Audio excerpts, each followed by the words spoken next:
एक सही दृष्टि मिलती है और उसी के अनुरूप हमारी सही कृति होती है। नहीं तो हमारी धी धृति और स्मृति में बहुत प्रकार की भ्रांतियां जम जाती हैं और हमारे जीवन की स्थिति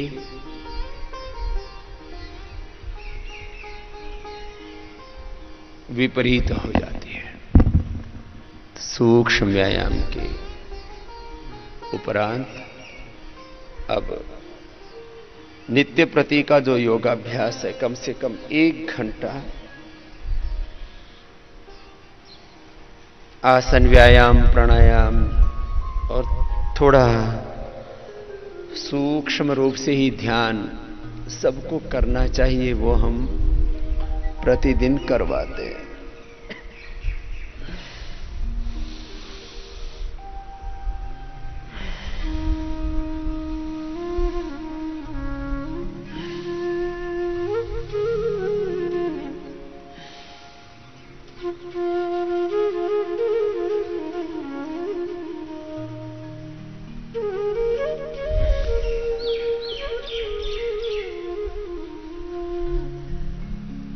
आज अभी प्रथम आसन करवाएंगे, थोड़ा सा व्यायाम कराएंगे और फिर पूरा प्राणायाम और थोड़ा सूक्ष्म ध्यान करवाएंगे। तो चलिए, सबसे पहले रोगानुसार तो सबको जो हमने बताया हुआ है वो अपना करते ही रहें। सबके लिए कम से कम 5-10 आसन अत्यावश्यक होते हैं। तो उनके अभ्यासों से आज के अभ्यास क्रम को आगे बढ़ाते हैं।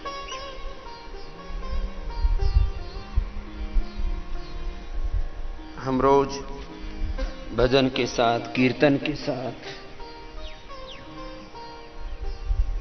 शास्त्र पाठ के साथ योगाभ्यास करवा रहे हैं। तो चलिए, शीर्षासन से शुरू कर रहे हैं।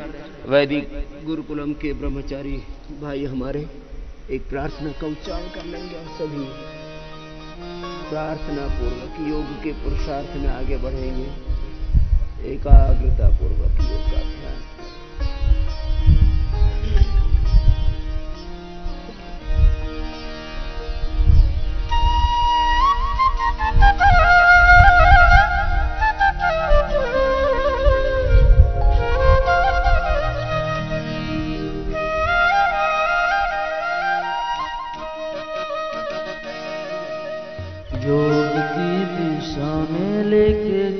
चलो रे जीवन को योग की दिशा में लेके चलो रे जीवन को। मन को ना भटकाओ, तन को ना तुम गवाओ, अब तो मान जाओ। योग करो, योग की दिशा में लेके चलो रे जीवन को योग की।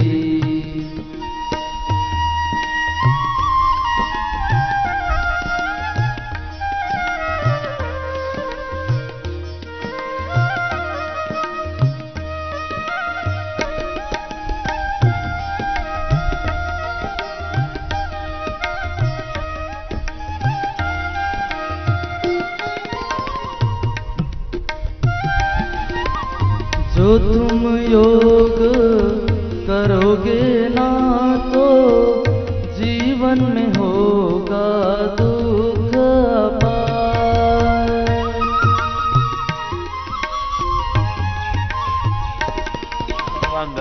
जो तुम योग करोगे ना तो जीवन में होगा दुख अपार। और कोई उपाय नहीं है, योग ही है जीवन का सार। कष्ट कटेंगे, रोग मिटेंगे, कष्ट कटेंगे, रोग मिटेंगे। गुरु की शरण में रहो, योग की दिशा में लेके चलो रे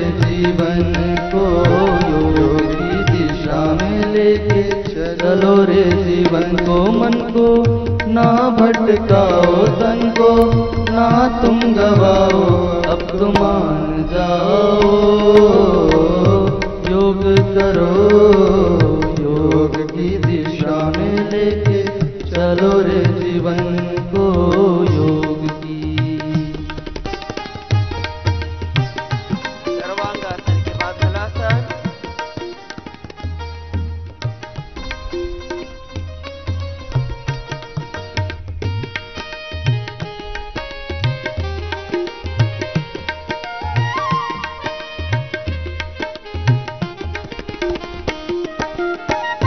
है ये जीवन अनमोल बड़ा, योग से इसको साध लो।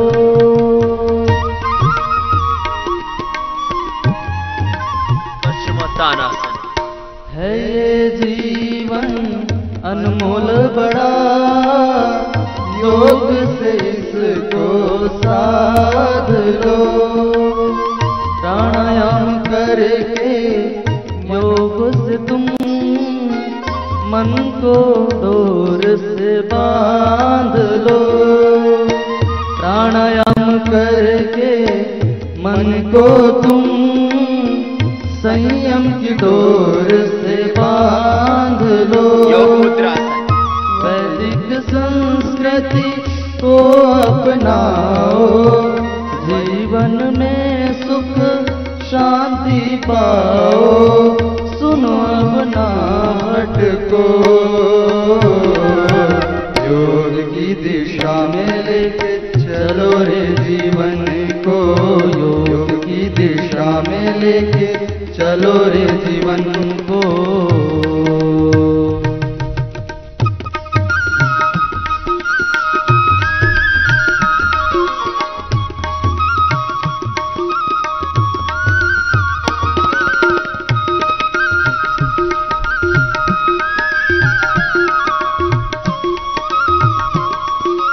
कम से कम रोज 10 आसन तो सबको करने चाहिए। बच्चों के लिए, जवानों के लिए जो 5 आसन अभी बताए, फिर एक बार आगे झुक गए मंडूक आसन या योग मुद्रासन में, तो इससे पेट एकदम अच्छा हो जाता है। 1 मिनट एक आसन को करना। मंडूक आसन किया तो 1 मिनट तक आगे झुक करके, योग मुद्रासन किया तो 1 मिनट तक आगे झुक के रहना। अब लोग शिकायत करते रहते हैं, पेट खराब है जी। बेटियों की अलग शिकायत है, 9-10 वर्ष की उम्र से लेकर के 25-50 वर्ष की उम्र में माँ बहन बेटियों की अलग शिकायत है, भाइयों की अलग शिकायत है। योग यदि विधि पूर्वक कर ले तो शरीर में किसी भी प्रकार का कष्ट, इंद्रियों में किसी भी प्रकार की चंचलता, मन में किसी भी प्रकार के दोष नहीं रह सकते। लेकिन हम तरीके से नहीं करते। किया तो सही हमने मंडूकासन, योग मुद्रासन, लेकिन कितनी देर किया? बस 10 सेकंड किया, ऐसे गए। 10 भी नहीं, 5 ही सेकंड किया और वापस आ गए। इससे तो बात नहीं बनेगी। 1 मिनट आगे झुक करके रुकना। ऐसे ही 1-1 मिनट आपको अभी एक बार आगे झुकने वाला मंडूकासन हो गया, 1 मिनट पीछे झुकने वाला योग मुद्रा मत्स्यासन, फिर ऐसे ही उल्टे लेट करके कराएंगे, फिर सीधे लेट करके 1-1 मिनट के 6 आसन हो गए। आगे झुके, पीछे झुके, बैठ करके, उल्टे लेट के, सीधे लेट के, 6 आसन, 6 मिनट लगे। चलो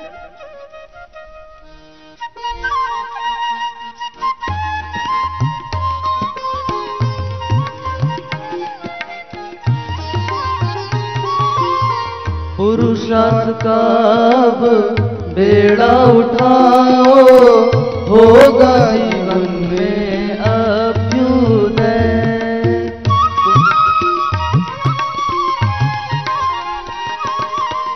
पुरुषार्थ का अब बेड़ा उठाओ, होगा जीवन में अभ्युदय। मन को प्रभु के भजन में लगाओ, होगा न तुमको किसी से भय।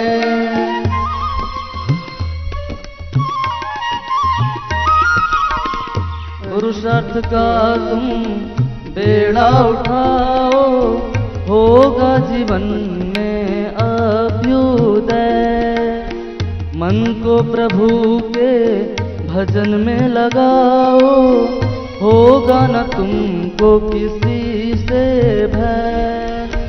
अहंकार को ना तुम दिखाओ, अहंकार को ना तुम दिखाओ। योग करो और मुक्त हो जाओ, भव सागर से तरो। योग की दिशा में लेके चलो रे जीवन को, योग की दिशा में लेके चलो रे जीवन को। मन को ना भटकाओ, तन को ना तुम गवाओ, अब तो मान जाओ। योग करो, योग की दिशा में लेके चलो रे जीवन को, योग की दिशा में लेके चलो रे जीवन को, योग की दिशा में चलो रे जीवन को।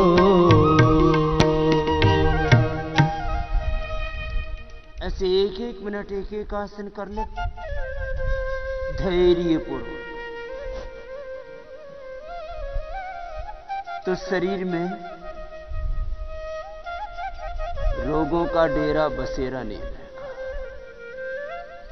भुजंगासन शलभासन किया, अब सीधे लेट जाएंगे।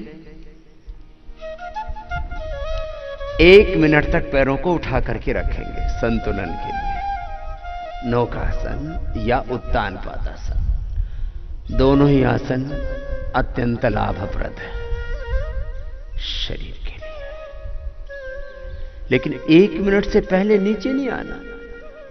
ज्यादातर भाई बहन 10-20 सेकंड में नीचे आ जाते हैं।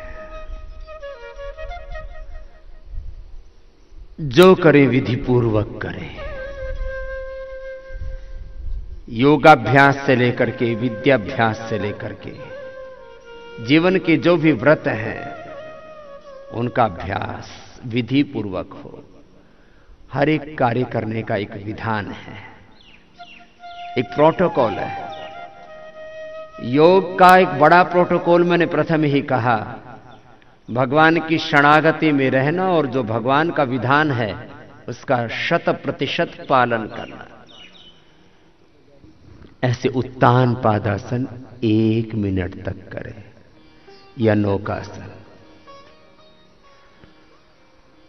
नौकासन में दोनों तरफ से उठा देते हैं, चलो ये भी कर लो थोड़ा सा, तो पूरा शरीर स्वस्थ हो जाता है।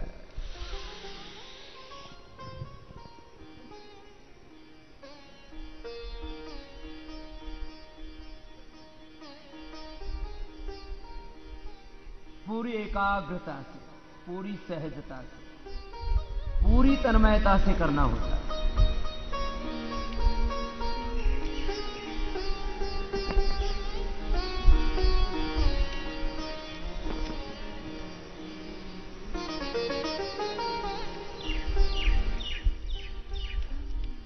करते समय भी, वापस आते समय भी सहजता हमारी खंडित ना हो। अब रोगोपचार की दृष्टि से मोटापा के लिए, मधुमेह के लिए, मेरुदंड के लिए, थायराइड के लिए, आंखों के लिए, इनफर्टिलिटी के लिए हम अलग अलग आसन बताते रहते हैं। एक बार अभी मरकट आसन कर लेंगे रिलैक्स होने के लिए। तो मैं कहता हूं कम से कम 5 से 10 आसन सब रोज कर लें। आसन करने के लिए जिंदगी नहीं है, लेकिन जिंदगी को आसान बनाने के लिए आसन है। ये जीवन के लिए उपयोगी तत्व है।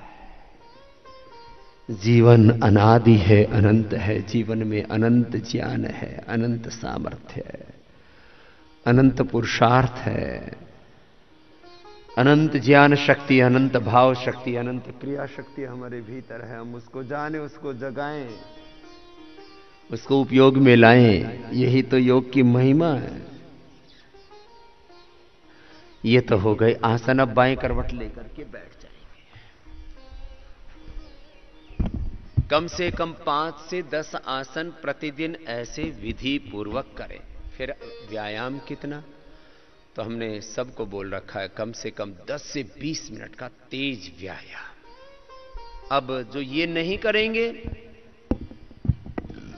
फिर उनके शरीर में रोग होंगे। 5 मिनट सूर्य नमस्कार। और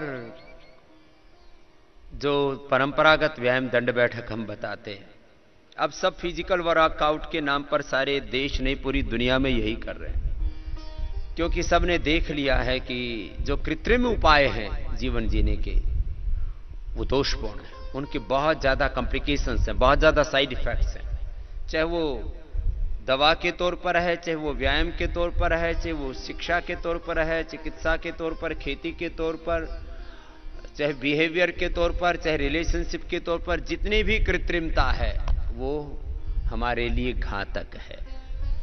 तो चलो अब सूर्य नमस्कार करेंगे 5 मिनट। हमारे योगग्राम के बालक, उन्होंने पूरी गीता कंठस्थ की है संख्या सही। तो अनंत कृष्ण जी खड़े हो जाओ, एक बार इनके लिए भी जोरदार ताली बजाओ भाई। अनंत कृष्ण जी अभी हमारे साथ योगाभ्यास कर रहे थे, धोती बांध ली थी इन्होंने भी अपनी।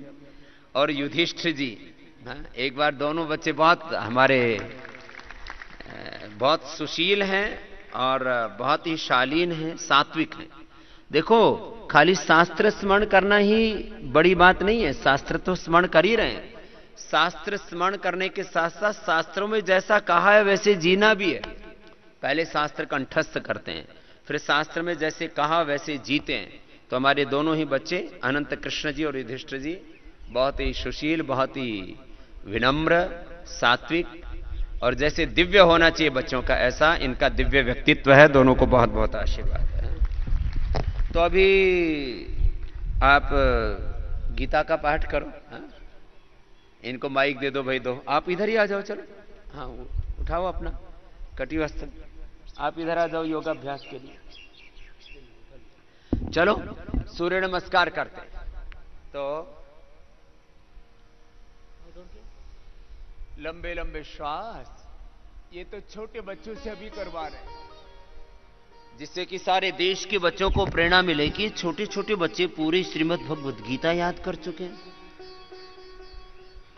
5 दर्शन याद कर चुके हैं, पूरा पंचोपदेश, अष्टाध्यायी, धातु पाठ, फिट सूत्र, लिंगानुशासन, उनादि कोश आदि। लंबे लंबे श्वासों के साथ ये सूर्य नमस्कार का अभ्यास। और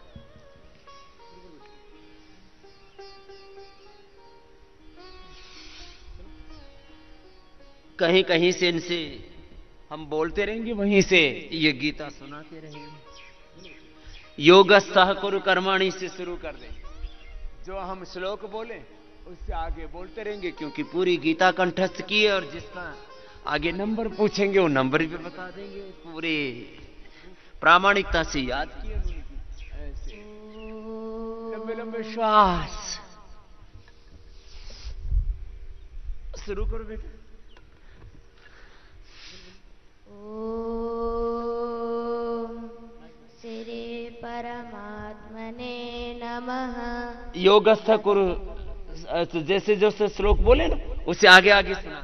योगस्थ कुरु कर्माणि संगम त्यक्त्वा धनंजय सिद्ध सिद्ध यो समो भूत्वा तम योग उच्यते दूरेण ह्यवरं कर्म बुद्धि योगात् धनंजय बुद्धौ शरणम् अन्विच्छ कृपणा फलहेतवः बुद्धियुक्तो जहातीह उभे सुकृत दुष्कृते तस्मात् योगाय युज्यस्व योगः कर्मसु कौशलम् कर्मजं बुद्धियुक्ता हि फलं त्यक्त्वा मनीषिणः जन्मबन्ध विनिर्मुक्ता पदं गच्छन्त्यनामयम् यदा ते मोहकलिलं बुद्धिर्व्यतितरिष्यति तदा गन्तासि निर्वेदं श्रोतव्यस्य श्रुतस्य च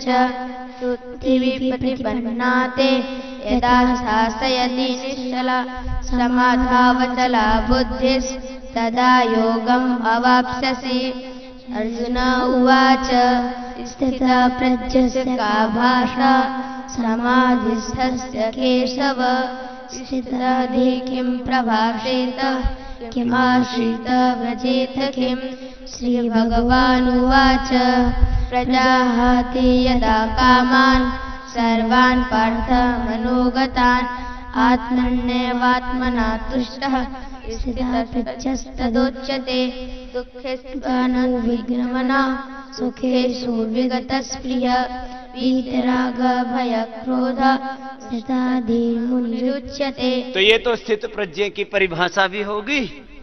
और ऐसे 5 मिनट सूर्य नमस्कार करना है और 5 मिनट में कम से कम ये 25 बार हो जाता है। फिर इसके आगे कम से कम 25-25 बार दंड बैठक लगाने हैं। और कैसे करना है योगाभ्यास? चलो 25-25 बार करो। जैसे असुरों का शरीर कितना बलवान होता था और ये देवता जब देखो तभी इधर उधर भागे फिरते रहते थे उनके सामने। क्यों? क्योंकि असुर पूरा पुरुषार्थ करते थे, इसलिए भगवान को भी गीता में उदाहरण देना पड़ा। सक्ताः कर्मणि अविद्वांस यथा कुर्वन्ति भारते। जैसे बुरे लोग कर्म करते हैं, अच्छे लोग हो तुम भी कुछ कर्म कर लो। चलो यहीं से सुनाओ। तीसरे अध्याय का है ना? कौन सा श्लोक है? सक्ताः कर्मणि अविद्वांस। चलो इसे आगे सुना। न बुद्धि भेदम जनये। पहले इसी को सुना दो। सक्ताः कर्मणि सक्तः कर्मण्य विद्वांसो यथा कुर्वन्ति भारत कुर्यात् विद्वांस तथा सक्तः चिकीर्षु लोकसंग्रहम् न बुद्धि भेदम जनयेत् अज्ञानं कर्मसंगिना जोषयेत् सर्वकर्माणि विद्वान् युक्तः समाचरन् प्रकृते क्रियमाणानि गुणैः कर्माणि सर्वश अहंकार विमूढात्मा कर्ताहम् इति मन्यते। रुको, 25-25 बार करना है। अब कुछ तो 5 बार ही करते हैं और उसी में ढह जाते हैं। 25-25 बार सबको, और जो विशेष बलवान बनना चाहते हैं उनको 100-100 बार करना है। तो शाम को 100-100 बार कर लें, कम से कम सुबह 25-25 बार कर लें। सुबह ज्यादा योगाभ्यास करने से फिर विद्याभ्यास में बाधा ना, इसलिए बता रहा। तो ये तो तीसरा अध्याय सुनाओ। चौथा सुनाओ।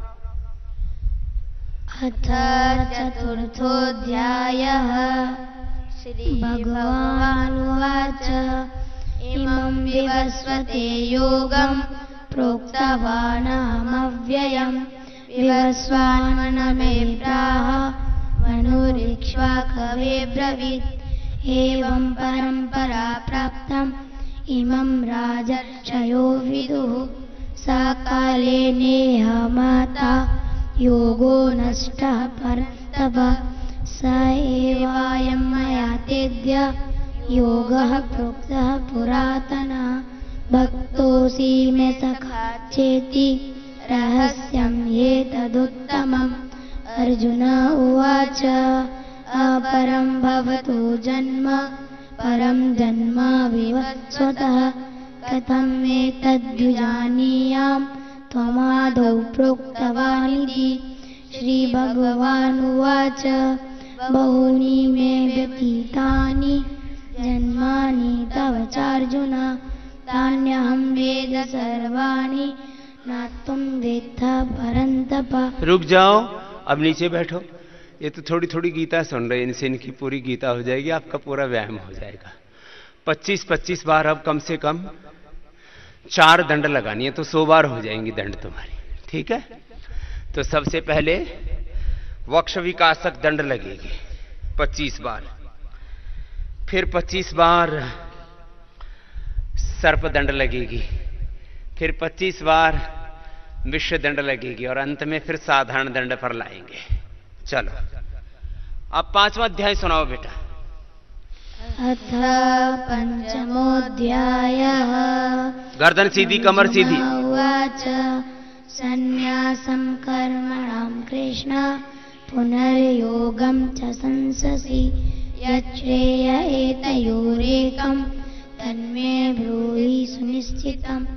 श्रीभगवानुवाच सन्न्यासः कर्मयोगश्च निःश्रेयसकरः भुवौ तयोस्तु कर्मसन्न्यासात् कर्मयोगो विशिष्यते। रुक जाओ, 25 बार किसी ने गड़बड़ घोटाला किया। पूरा नीचे पूरा ऊपर ना जा करके कुछ आगे आगे से, कुछ पीछे पीछे से, कुछ बीच से, उल्टा पुल्टा नहीं करना। कर्मयोग की महिमा गा रहे थे अभी गीता में। कर्म तयोस्तु कर्म संन्यासात् कर्मयोगो, लेकिन कर्मयोग नहीं कर रहे थे, अब उसमें भी मिथ्या योग कर रहे थे। देखो कैसे कर रहे थे, अब ऐसे करना चाहिए। देखो पूरा नीचे पूरा ऊपर एक साथ, गर्दन कमर पूरी सीधी। अब इसमें कुछ क्या कर रहे थे, कुछ तो ऐसे पीछे से, कुछ कुल्ले ऊपर नीचे कर रहे थे, कुछ ऐसे ऐसे कर रहे थे। ऐसे नहीं चलेगा, जैसे बताया वैसे करना। अब चलो सर्पदंड करना है। कितनी बार? 25 बार से पहले रुकना नहीं। चलो आप सुनाओ, गीता सुनाते रहो आप। छठा शुरू कर दो। चलो। अथ षष्ठोऽध्यायः श्रीभगवानुवाच अनाश्रितः कर्मफलं कार्यं कर्म करोति यः स सन्न्यासी च योगी च न निरग्निर्न च क्रियः यं सन्न्यासमिति प्राहुर्योगं तं विद्धि पाण्डव नायसन्न्यस्तसङ्कल्पो योगी भवति कश्चन 25 बार। मुनिर्योगम् ए भाई साहब, बहन जी क्यों बैठे हो? छोटे बाबू करो, थोड़ा करो, बच्चे 10 बार करेंगे। समाकारणमुच्यते यदा हीनेन्द्रियार्थेषु न कर्मस्वनुसज्जते सर्वसंकल्पसन्न्यासी योगारूढस्तदुच्यते उद्धरेदात्मनात्मानम् आत्मानम् अवसादयेत् आत्मैव आत्मनो बन्धुर् आत्मा एव रूपः। सुनो, जिनसे तेजी से ना हो पाए वो ऐसे बुजुर्गों वाली स्टाइल से तो कर ही सकते। एक श्वास भरा, ऐसे गए, ऐसे उठे, ऐसे आ गए। ये बड़ी उम्र वालों की स्टाइल। बच्चों की स्टाइल कैसी है? वो तो सुपर फास्ट होते हैं। ऐसे ऐसे अपने अपने स्टाइल से करो। रिलैक्स। आत्म संयम योग का पाठ कर रहे थे बच्चे, बहुत अच्छा याद किया। पहले तो उनके लिए ताली बजाओ। और ऐसे ही गीता को पढ़ना भी है और गीता को जीना भी है। क्या करना है? गीता को पढ़ना भी है और हाँ, वो हमारी स्मृति में भी होनी चाहिए और हमारी कृति में भी होनी चाहिए। हमारी स्मृति में अर्थात बुद्धि में, और कृति में अर्थात कर्म में, आचरण में। चलो बैठो नहीं बेटा, आराम नहीं, आराम। हाँ, आराम हराम। और ऐसे बैठे बैठे बोल रहे हैं, ऐसे नहीं बोलना, ऐसे बैठो। हाँ, अब 25 बार करना है। जिन भाइयों को स्पेशल टारगेट दे रखा है वो तो 100 बार अपने सूर्य नमस्कार, दंड बैठक आदि लगा रहे हैं ना। आपका भी 100 बार हो जाएगा। तो चलो अब 18वां अध्याय सुनाओ जी। उसमें ज्ञान, कर्म, भक्ति सब का समावेश है। 18वां अध्याय सुनाइए। अथ अष्टादशोऽध्यायः अर्जुन उवाच सन्न्यासस्य महाबाहो तत्त्वमिच्छामि वेदितुं त्यागस्य च ऋषिकेश पृथक् केशिनिषूदन।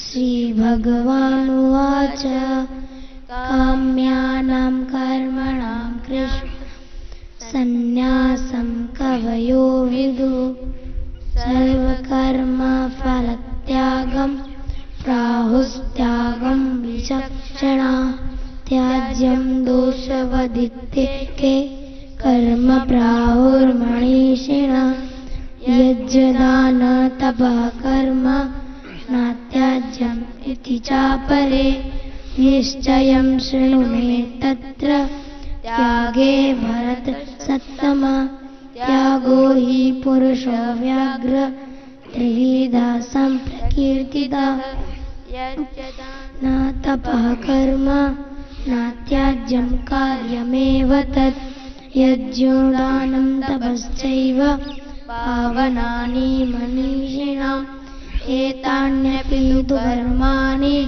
संगम त्यक्त्वा धनञ्जय संगम त्यक्त्वा फलानि च। चलो लंबे लंबे श्वास। कितनी बार हो गया? 25 बार हो गया। संगम त्यक्त्वा चलो। फलानि च कर्तव्यानिति मे पार्थ निश्चितं मतमुत्तमम्। तो रुको, ये इतना व्यायाम करने से पसीना आया? जिन्होंने किया उनको आया। तो देखो, ऐसे योग को पूरा करना है। आसन भी पूरे हो, व्यायाम भी पूरा हो। अब प्राणायाम करेंगे। प्राणायाम मुक्त संगो अहनमवादी कौन सा कितना नंबर है बेटा? 26। चलो वहीं से सुनाओ। कैसा होना चाहिए हमारा जीवन? सात्विक कर्ता, सात्विक कर्म, सात्विक ज्ञान। ऐसे भी आपको याद करनी है फिर गीता। ऐसे भी कुछ बच्चों ने याद कर रखी है। जैसे हमारे आचार्य कोलम के बेटे ने भी, दिव्यांशु जी ने, उससे पूछो कि सात्विक कर्ता कैसे होता है, सात्विक कर्म कैसे होता है, सात्विक ज्ञान कैसे होता है, सात्विक जीवन कैसे होता है। तो एक साथ गीता के जिस जिस प्रकरण में, जिस जिस संदर्भ में जो जो कहा है, उसको एक साथ उसके 20-25 श्लोक उस विषय से संबद्ध एक साथ बोल लेते हैं। तो ये जैसे जैसे आपकी आयु बढ़ेगी, समझ बढ़ेगी, उनका अर्थबोध होगा। अभी तो आपने स्मरण किया बच्चों ने, लेकिन स्मरण भी बहुत अच्छा किया। इसके लिए सबके लिए एक बार तालियां हो जाए। हाँ, सभी ने अच्छा किया है। ये तो कुछ बच्चों को हम आमंत्रित कर लेते हैं। तो चलो भस्त्रिका करो पूरा। मुक्त संग से सुनाओ बेटा, लंबे श्वास। मुक्त संगमेवादि द्युत्युत्साह समन्विता सिद्ध सिद्ध्यो निर्विकार कर्ता सात्विक उच्यते रागी कर्म फलप्रेप्सु लुप्तोत्सात्मको शुचि हर्ष शोकान्वितः कर्ता राजसः परिकीर्तितः अयुक्तः प्रकृतः श्रद्धा शठो नैष्कृतिकोलसः विषादी दीर्घसूत्री च कर्ता तामस उच्यते। कैसा सात्विक, राजसिक और तामसिक कार्य करने वाले लोग कैसे होते हैं उनको बताया है। तो हमें राजसिक और तामसिक कर्ता नहीं होना है। कैसा कर्ता होना है, कार्यकर्ता होना है? सात्विक। भस्त्रिका भी ऐसे पूरी सात्विकता के साथ, दिव्यता के साथ, पवित्रता के साथ, शक्ति, शौर्य, पराक्रम, उत्साह, तेजस्विता के साथ करना।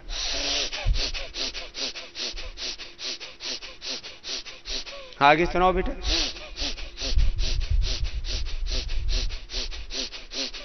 लंबे लंबे श्वास। भस्त्रिका प्राणायाम ऐसे 2-3 मिनट तो कम से कम करना, तेजी से। तो पूरा पसीना ऐसे ही चूने लगेगा जैसे मुझे चू रहा है ना, ऐसे पसीना आएगा पूरे शरीर में। ऐसे भस्त्रिका। फिर कपालभाति भी ऐसे ही करना। चलो कपालभाति करो। लय के साथ करना है।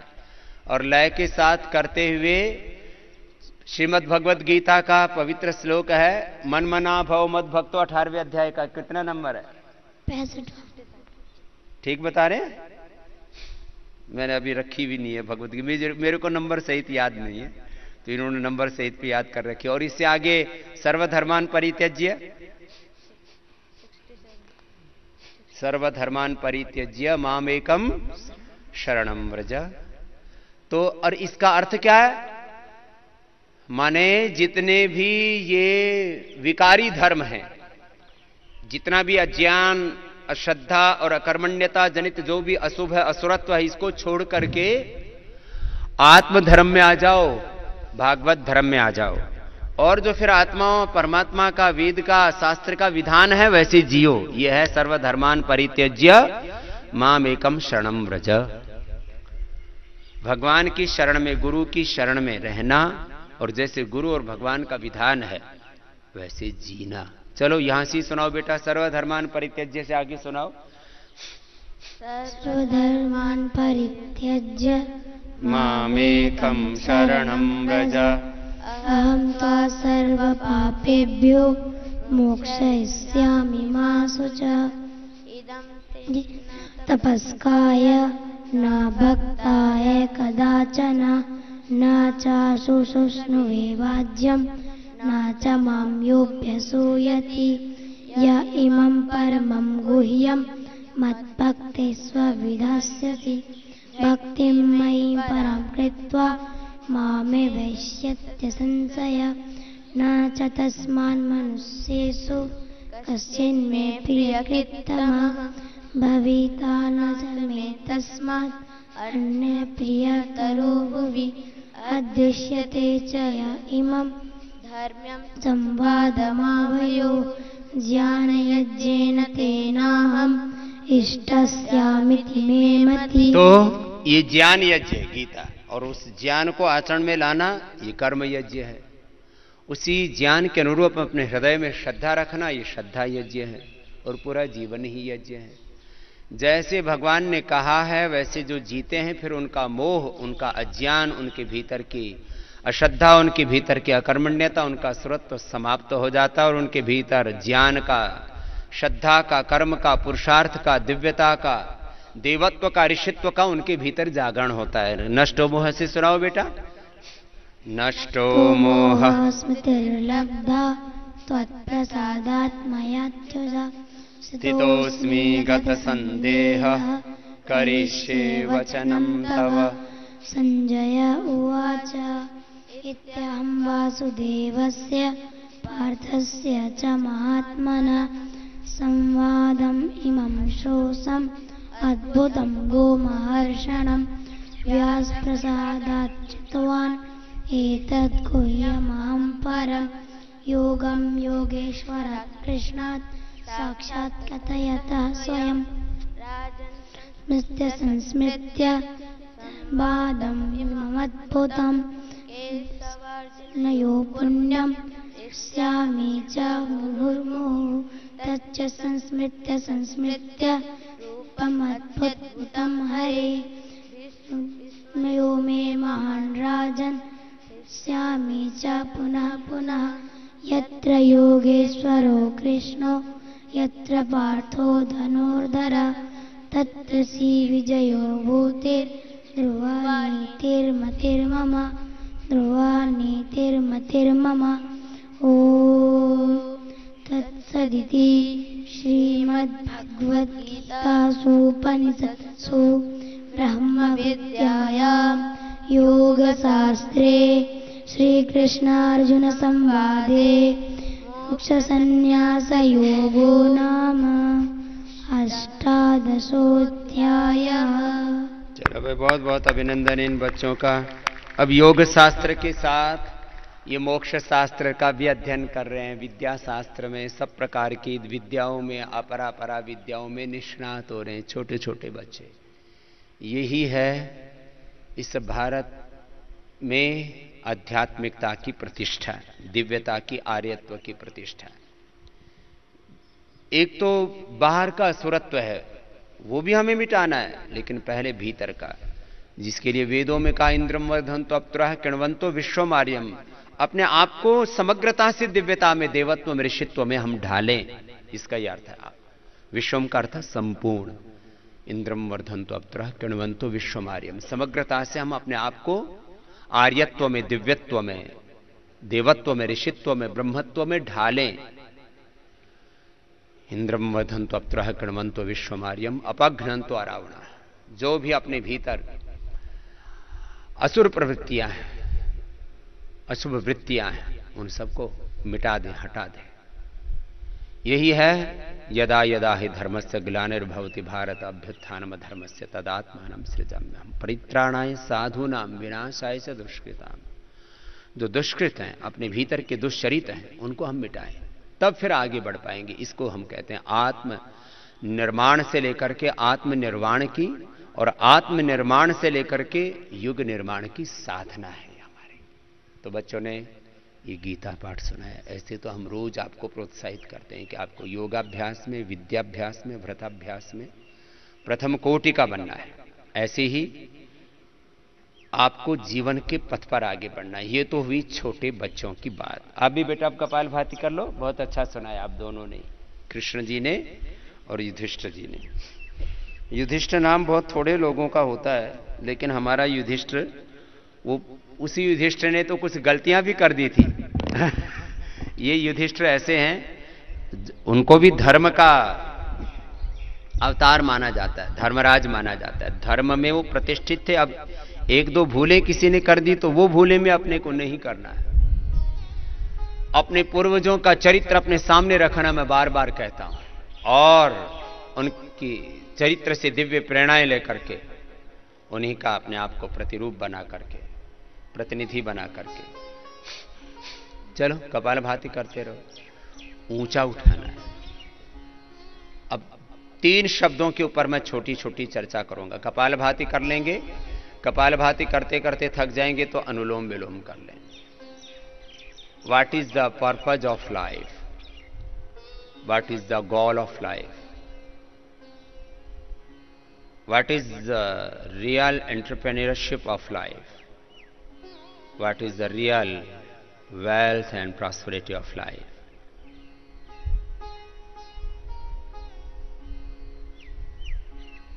What is the basic nature of human being?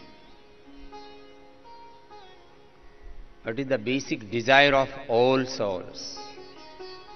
सभी आत्माओं की मूल मांग क्या है? हमारी मूल प्रकृति क्या है?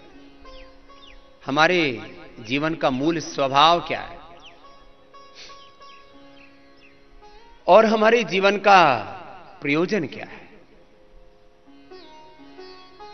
आहार निद्रम भयमैथुन, आहार निद्रा भयमैथुनम च सामान्यमे तत्पशुभिर्नराणां धर्मो हि तेषामधिको विशेषो धर्मेण हीनाः पशुभिः समानाः। आहारो हि मनुष्याणां जन्मना सहजायते न आहारं चिन्तयेत् प्राज्ञो धर्मम् एकं हि चिन्तयेत्। आहारो हि मनुष्याणां जन्मना सहजायते। कुछ खाली इसी के बारे में सोचते रहते हैं, हमारी रोजी रोटी का क्या होगा। यह भी बड़ा प्रश्न है लाखों करोड़ों लोगों के लिए। लाइफ के सर्वाइवल का क्वेश्चन है, माना, लेकिन जीवन खाली रोटी कपड़ा मकान नहीं है। इसके आगे है जीवन का विस्तार। यहां ये तो जीवन की मूलभूत जरूरतें हैं कि इनके बिना जिंदगी को नहीं जी सकते। सबको खाने के लिए रोटी चाहिए। योगी हो, भोगी हो, रोगी हो, राजा हो या रंग हो, खाना तो चाहिए सबको। और वो जो पुरुषार्थ करेंगे उनको तो आहार तो मिल ही जाएगा। यह कोई प्रश्न नहीं है, यह गंतव्य नहीं है जीवन का। यह तो जीवन का सामान्य प्रयोजन है। आहार, निद्रा, भय, मैथुन, रोटी, कपड़ा, मकान, बिजली, पानी, सड़क, शिक्षा, स्वास्थ्य, सुरक्षा, ये जो 9 मूलभूत आवश्यकताएं कही जाती हैं, ये तो जिंदगी को जीने के लिए बेसिक रिक्वायरमेंट्स हैं। लेकिन यहां यात्रा पूरी नहीं होती, यहां से यात्रा प्रारंभ होती है। तो फिर जीवन का प्रयोजन क्या है? जीवन का लक्ष्य ध्येय क्या है? जीवन का सबसे बड़ा प्रयोजन मैंने कहा है, जीवन की सबसे बड़ी उपलब्धि, जीवन की सबसे बड़ी विजय, जीवन की सबसे बड़ी सार्थकता, सफलता किसमें है? स्वयं खुश रहना, 2-4 लोगों को खुशियां देना, यह भी अच्छी बात है। जो खुद भी दुखी रहते और औरों को भी दुख देते रहते, उनसे तो अच्छा है खुद दुखी रहना। अपने स्वजनों को, अपने परिजनों को दुखी करना।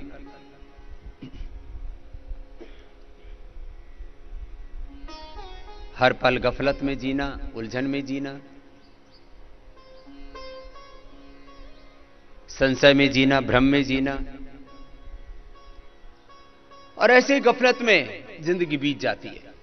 हमने कई बार आपको भजन सुनाए हैं, बातों ही बातों में बीती रही उमरिया, तुझे होश ना आया, यूं ही वक्त गवाया। उत्तिष्ठता जाग्रता पराप्यवरान् निबोधता, उत्तिष्ठता जाग्रता प्राप्यवरान् निबोधता, क्षरस्य धारा निशिता दुरत्यया दुर्गम पथस्तत्कवयो वदन्ति। यो जागारतं ऋचः कामयन्ते, यो जागारतं सामान्यन्ति, यो जागारतयं समयं सोम आह तवाहमस्मि सख्ये न्योका। इह चेत अवेदीत अथ सत्यमस्ति, न चेत यह वेदीत महती विनष्टिः। भूतेषु भूतेषु विचित्य धीराः, प्रत्यस्मात् लोकातमृता भवन्ति।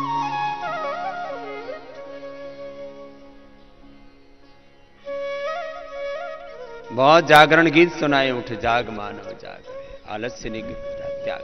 अब अपने तमस्से जागे, आज अभी गीत नहीं सुना रहे हैं, आपको ये बात बता रहे हैं। कपालभाति हुआ, अभी अनुलोम विलोम करो थोड़ा। जीवन को एक महान उद्देश्य के लिए जीना है, अपने आप को पूरी तरह से जानना, अपने आप को पूरी तरह से जगाना, अपने जीवन में सब प्रकार की दिव्यता पाना, देवत्व को, ऋषित्व को पाना, अपने भीतर अखंड प्रचंड पुरुषार्थ, अखंड प्रचंड तेजस्विता, दिव्यता एक क्षण के लिए भी जीवन में निराशा ना आए। अनेक अनेक शब्दों में हम जीवन के इस सत्य को बार बार कहते रहते हैं प्रतिदिन। अज्ञान के हम वशीभूत ना हो, अश्रद्धा के, अकर्मण्यता के, असुरत्व के, अधर्म के हम अधीन ना हो, इससे पराजित ना हो, इससे पराभूत ना हो। कहीं से भी अज्ञान आता है, अपने भीतर से भी और बाहर से भी, और हमें अपना शिकार बना लेता है। जैसे कोई शेर आता है और शिकार को ढा लेता है और हम ढह जाते हैं। हम अज्ञान के वशीभूत ना हो, अज्ञान से आक्रांत ना हो, अज्ञान से पराजित ना हो, ऐसे वीर बने, ऐसे धीर बने। जो अज्ञान से ढह गया वो वीर नहीं, वो कायर है, वो कमजोर है, वो बुज़दिल है। गीता की भाषा में क्लैब्यमास्मग्मा पार्थ नैतत्त्वयुपपद्यते, क्षुद्रम हृदय दौर्बल्यम त्यक्त्वा उत्तिष्ठ परन्तप। कुतस्त्वा कश्मलम विस्मय समुपस्थित अनार्य जुष्टम ऐश्वर्यम अकीर्तिकनम अर्जुन। कहां कहां हम गफलत के शिकार हो जाते हैं। ये आर्यों को, ऋषि पुत्रों को, ईश्वर की संतानों को शोभा नहीं देता है कि हम अज्ञान के शिकार हो जाएं, अश्रद्धा के, अकर्मण्यता के, अधर्म के, पाप के शिकार हो जाएं, उसके वशीभूत हो जाएं, उससे पराजित हो जाएं। नहीं,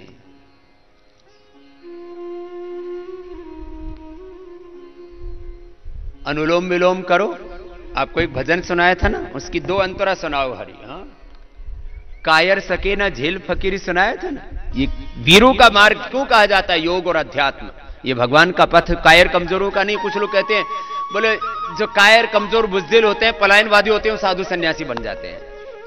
पलायनवादी साधु सन्यासी नहीं बनते हैं।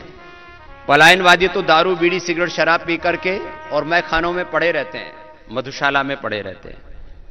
नहीं, ये वीरों का मार्ग है। अनुलोम विलोम करो, दो एक अंतरा सुनाते हैं।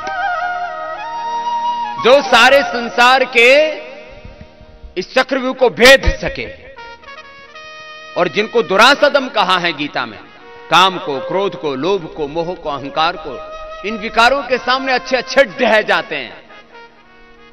इसलिए मैंने कुछ ऐसे शब्द पकड़े हुए हैं कि इससे सारा शास्त्र, सारा सत्य आराम से समझ में आ जाता है। जो अज्ञान के, अश्रद्धा के, अकर्मण्यता के, जो प्रमाद के शिकार ना हो, इनसे पराजित ना हो। अज्ञान, अश्रद्धा, अकर्मण्यता, प्रमाद के जो शिकार ना हो, इनसे पराजित ना हो, इनसे अभिभूत ना हो, जो सदा ज्ञान में प्रतिष्ठित रहे, सदा श्रद्धा में, सदा कर्म में, सेवा में, साधना में, पुरुषार्थ में, स्वकर्म में, स्वधर्म में, मानव धर्म में, अध्यात्म धर्म में, राष्ट्र धर्म में, भागवत धर्म में जो प्रतिष्ठित रहे, वो है वीर, और उनका ये मार्ग। और ऐसे ही वीर बनना हमको। कायर सके ना झेल फकीरी, कायर सके ना झेल फकीरी, अलबेला रो खेल फकीरी, अलबेला रो खेल फकीरी, अलबेला रो खेल फकीरी, अलबेला रो खेल। हो कायर सके ना झेल फकीरी, कायर सके ना झेल फकीरी, अलबेला रो खेल फकीरी, अलबेला रो खेल फकीरी, अलबेला रो खेल।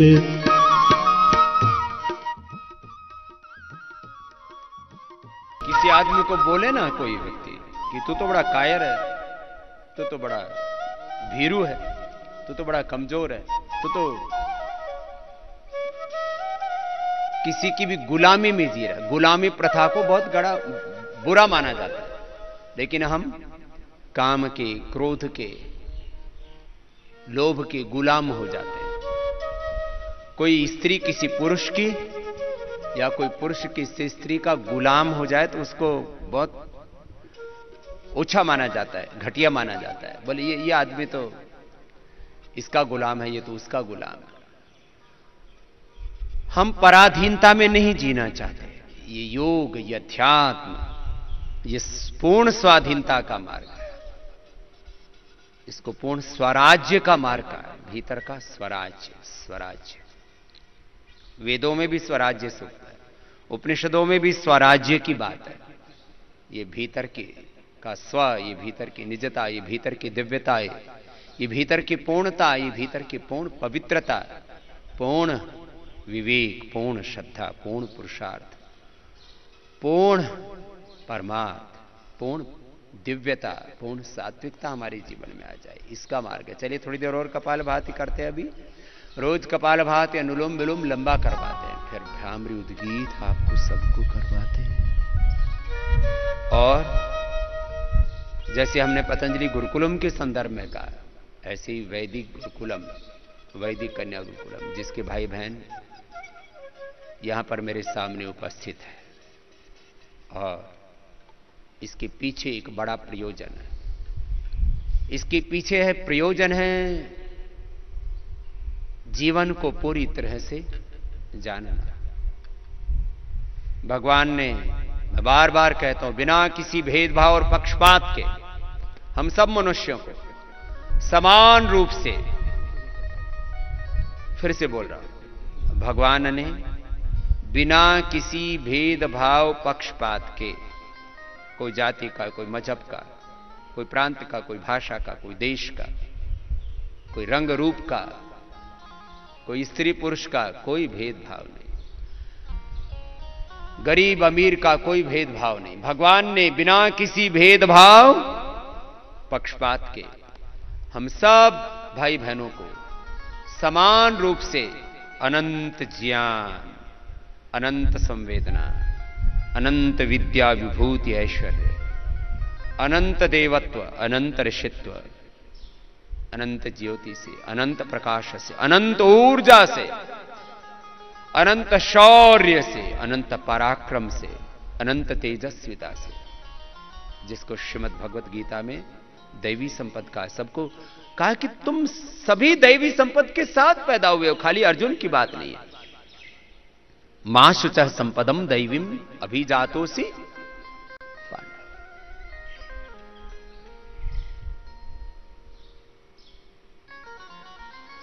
अभयम सत्व संशुद्धिर्ज्ञान योग व्यवस्थिति, दानम दमश्च यज्ञश्च स्वाध्याय तप आर्जवम्, अहिंसा सत्यम क्रोधस्त्यागः शान्तिरपैशुनम्, दया भूतेशलो लुप्त्वम् मार्दम् ह्रीरचापलम्, तेजः क्षमा धृतिः शौचम् अद्रोहनातिमानिता, भवन्ति संपदं दैवीम् अभिजातस्य भारत।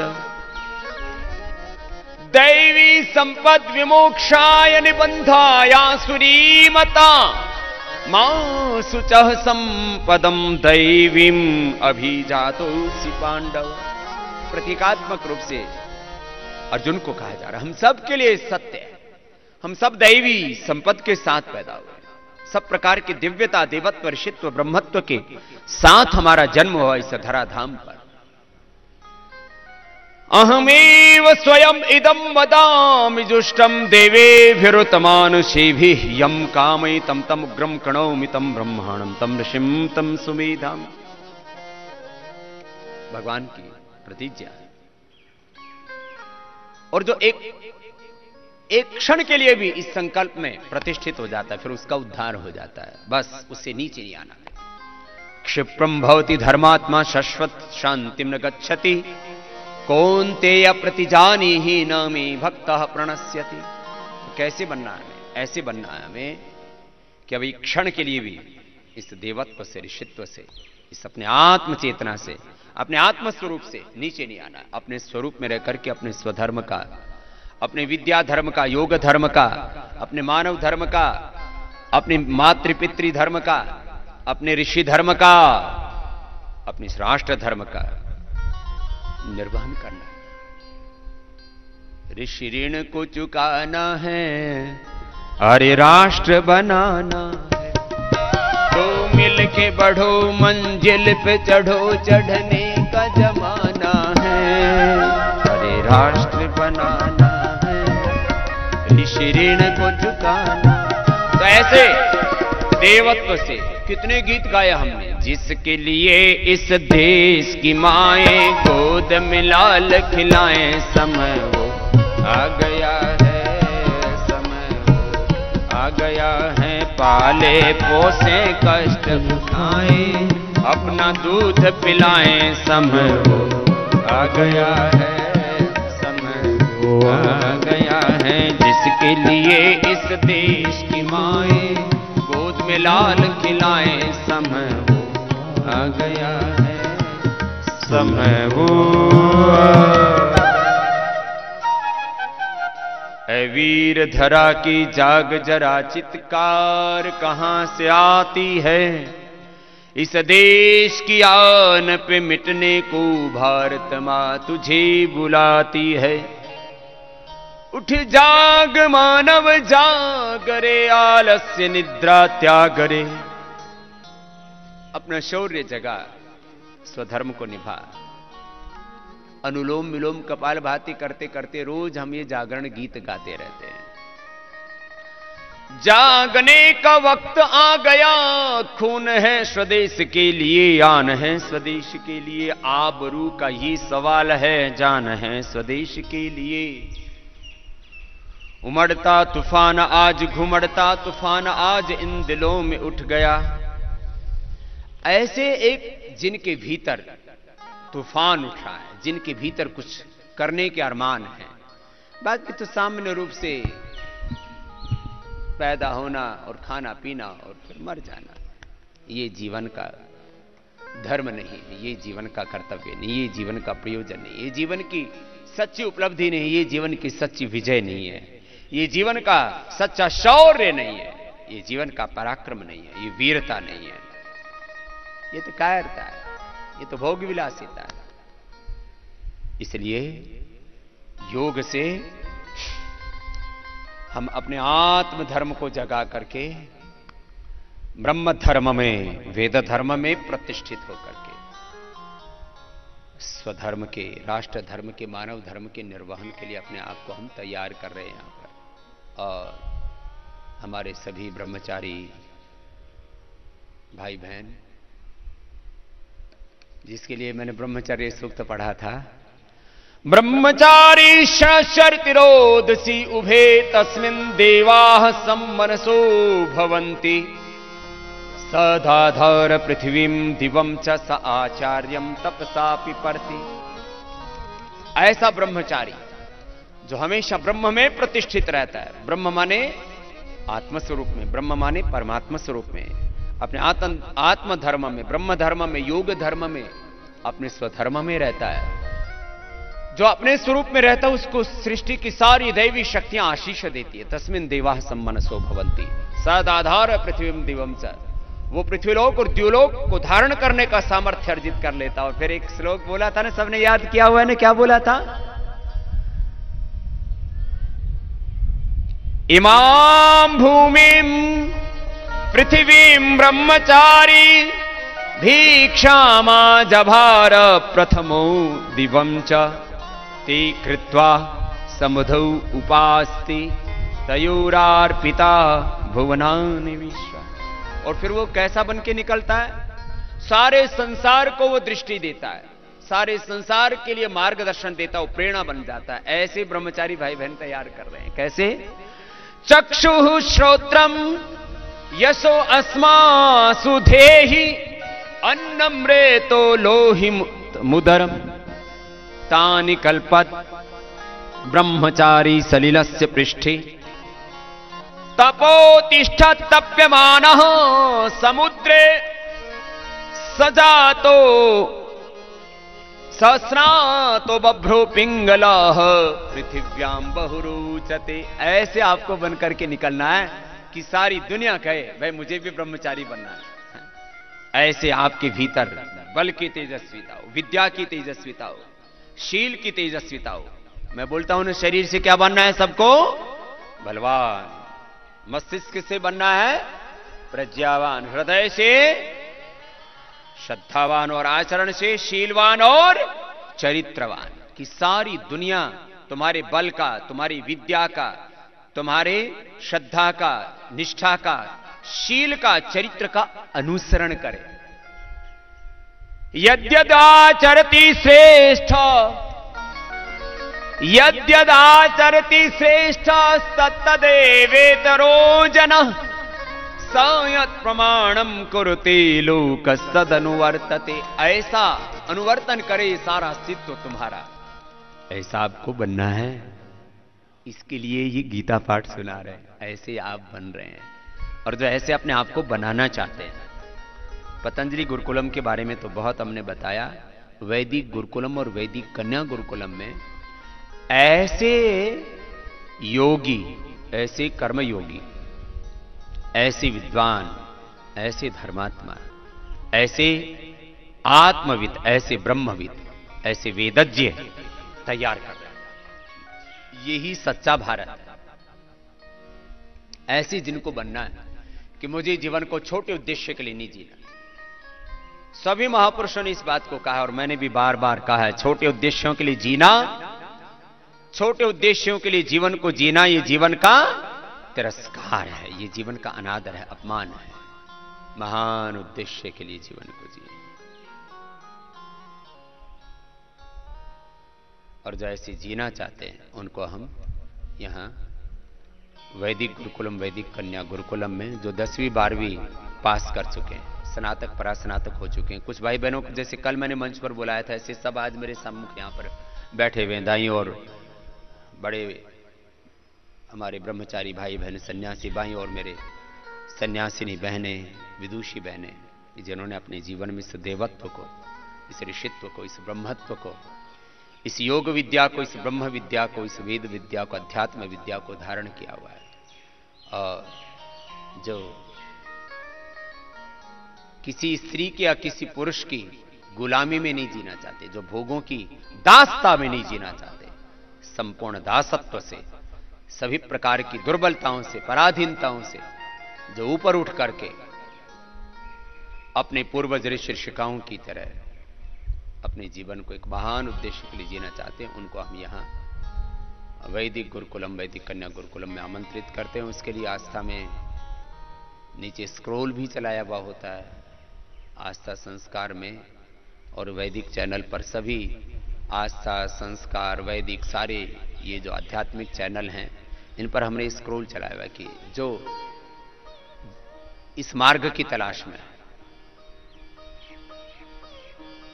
जिनके भीतर अभीप्सा है, तितिक्षा है, मुमुक्षुत्व है, जिनके भीतर एक बहुत ऊंचा संकल्प अंगड़ाई ले रहा है, जो चाहते हैं कि हमें एक महान उद्देश्य के लिए जीवन को जीना है, जिनके जीवन का प्रयोजन विराट है, भूमा है, असीम है, अनंतता है, दिव्यता है, देवत्व है, ऋषित्व है, ब्रह्मत्व है, जो जीवन में छोटी उपलब्धियां नहीं, बहुत बड़ी उपलब्धि के लिए जीना चाहते हैं। और वो आपको पतंजलि योगपीठ में दिखती है। योग से अध्यात्म के, वेदों के पथ पर, ऋषियों के पथ पर चल के क्या मिलता है, वो स्वामी रामदेव ने, आचार्य बालकृष्ण ने पाया है। वो जो पाना चाहते हैं और अपने आप को अपने पूर्वज ऋषि ऋषिकाओं की तरह बनाना चाहते हैं, वो इधर आए। अब समापन की ओर बढ़ते हैं, भ्रामरी उद्गीत करते हुए, ओंकार ध्यान करते हुए।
भ्रामरी के बाद उद्गीत।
ऐसे ओम का एक बार भी उच्चारण कर लेते हैं और ओंकार के साथ हम एकाकार हो जाते हैं। और ये संकल्प कि हमें ओंकार में ही प्रतिष्ठित रहना है। ओम प्रतिष्ठा।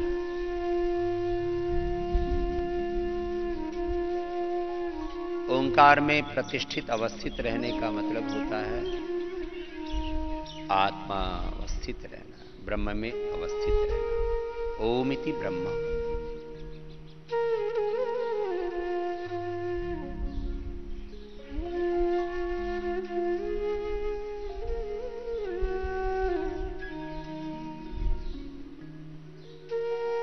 ओम में प्रतिष्ठित रहने का मतलब है ज्ञान में प्रतिष्ठित रहना, श्रद्धा में प्रतिष्ठित रहना, कर्म में, पुरुषार्थ में, धर्म में प्रतिष्ठित रहना। तो एक बार हमने ओम बोला और दिन में बार बार हम परस्पर किसी से प्रणाम अभिवादन करते हैं तो ओम बोलते हैं, कहीं आते जाते हैं किसी से मिलते हैं तब ओम बोलते हैं, कोई आज्ञा लेते हैं तो ओम बोलते हैं, आज्ञा देते हैं तो ओम बोलते हैं, यज्ञ करते हैं तब ओम बोलते हैं, अध्ययन करते हैं तब ओम बोल करके, कोई भी काम करते हैं ओम कृतो स्मर, ओम कृतम स्मर, काम करते हैं तब ओम का अनुस्मरण करके मामनुस्मर युद्ध से, ओम का अनुस्मरण करके कार्य को प्रारंभ करते हैं। और जब कार्य संपन्न हो जाता है तो भगवत कृपा से, भगवान की दिए हुए ज्ञान से, भगवान की दी हुई श्रद्धा से, निष्ठा से, भगवान के दिए हुए सामर्थ्य से कार्य मेरा संपन्न हुआ है। ऐसे ही सदा ओंकार के साथ एकात्म रहते हैं, उपासना काल में भी और व्यवहार काल में, तो हमारा योग, हमारा ध्यान अखंड हो जाता है। अब दोनों हाथों को ऊपर उठाते हैं, दोनों हाथों के गर्म गर्म अंगुलियों की ऊर्जा का उष्मा का जनाब ऊपर करते हैं, आंखें खोल लेते हैं। ऐसे सबको प्रतिदिन ये योग का अभ्यास करना है। और अंत में एक आह्वान मैं उन माता पिता से भी करना चाहता हूं जो अपनी कम से कम एक संतान, मैंने ये आह्वान बहुत बार किया हुआ है, जैसे बौद्धों में एक संतान धर्म के लिए देने की परंपरा रही है, सिख धर्म में भी, जैनों में भी, और अब इस युग में तो इस योग धर्म की, इस ऋषि धर्म की, इस वेद धर्म की और ज्यादा आवश्यकता होगी है प्रतिष्ठा की, जिस तरह से संसार कुमार्ग पर चल रहा है।